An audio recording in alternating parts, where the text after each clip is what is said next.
JKS TV Bangla cartoon.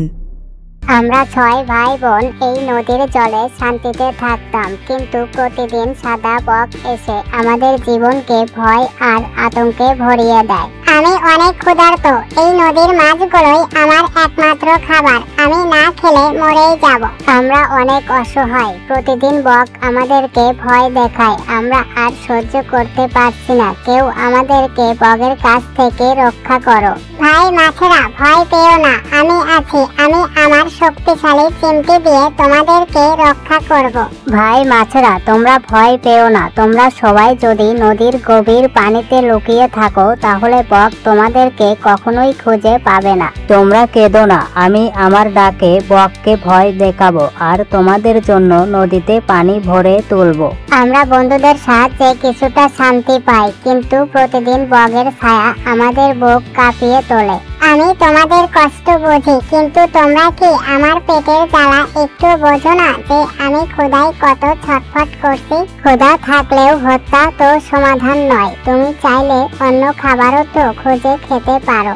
যখন জীবন মৃত্যুর প্রশ্ন আসে তখন একে অপরকে সহযোগিতা করা সবচেয়ে বড় কাজ। আমাদের জীবন প্রতিদিনই ভয়ের, বকের ঠোঁট যেন আমাদের হৃদয়ে আঘাত করে। হয়তো একদিন এমন কেউ আসবে যে সে তোমাদের সব দুঃখ কষ্ট বুঝতে পারবে এবং বকের কাছ থেকে তোমাদেরকে উদ্ধারও করবে সে। শোনো, ঘরে খাবার নেই, বাচ্চারা কাঁদছে, তুমি আজ নদী থেকে মাছ ধরে আনো, সেই মাছ বাজারে বিক্রি করে চাল ডাল কিনে আনো। হ্যাঁ ঠিক আছে, তাহলে আমাকে চালটা দাও, আমি নদীতে গিয়ে মাছ ধরে সেই মাছ বাজারে নিয়ে বিক্রি করে চাল ডাল কিনে আনি। হাই হাই, এ তো দেখি জেলে জাল নিয়ে এসেছে আমাদেরকে ধরতে। এবার তো আমরা সবাই শেষ, জেলে আমাদের সবাইকে জাল দিয়ে ধরে ফেলবে। জেলে ভাই, আমাদের সবাইকে দয়া করে ছেড়ে দাও, আমরা সবাই অনেক অসহায়, আমাদের সন্তানদের কথা ভেবে আমাদেরকে ছেড়ে দাও। আমরা শুধু প্রতিদিন বকের ভয়ে কাঁপি, তুমি যদি আমাদেরকে ধরে নাও তবে আমাদের আর কোনো বাঁচার আশা থাকবে না। তোমরা ভয় পেও না, তোমাদের সবার কথা শুনে আমার মন কেঁদে উঠেছে, আমি তোমাদের সবাইকে ছেড়ে দিচ্ছি। ছেলে ভাই, তুমি সত্যিই একজন মহান মানুষ, মাছেরা আজ সবাই বেঁচে গেল শুধু তোমার করুণা আর দয়ায়। না, আমি এতদিন অপেক্ষা করলাম, এবার আমাকে মাছ খেতেই হবে, নয়তো আমি ক্ষুধার জ্বালায় মরেই যাব। শোনো বক, আমি তোমার ক্ষুধা বুঝি, কিন্তু কাউকে খুন করে তার প্রাণ নিয়ে নিজে কখনো বাঁচা যায় না। তুমি একবার ভেবে দেখো, তুমি যেমন মাছদেরকে শিকার করে খেতে চাইছো, তেমনি যদি কোনো একটা শিকারী মানুষ তোমাকে শিকার করে খেতে চায় তখন তোমার কেমন লাগবে? জেলে ভাই, তুমি ঠিকই বলেছো, আমি কখনো এভাবে ভেবে দেখিনি, তুমি আমার চোখ খুলে দিয়েছো। আমি আজ থেকে আর কখনো কোনো প্রাণী শিকার করব না। বক ভাই, তুমি যদি শত্রুতার বদলে বন্ধু হও তবে এই নদী হয়ে উঠবে সবার নিরাপদ ঘর। বক ভাই, তুমি যদি শত্রুর বদলে বন্ধু হও তবে এই নদী হয়ে উঠবে সবার নিরাপদ ঘর। আমি এতদিন শুধু নিজের কথাই ভেবেছি, কারো কষ্ট বুঝিনি। আমি তোমাদের সবার কাছে ক্ষমা চাইছি, তোমরা সবাই আমাকে ক্ষমা করে দাও।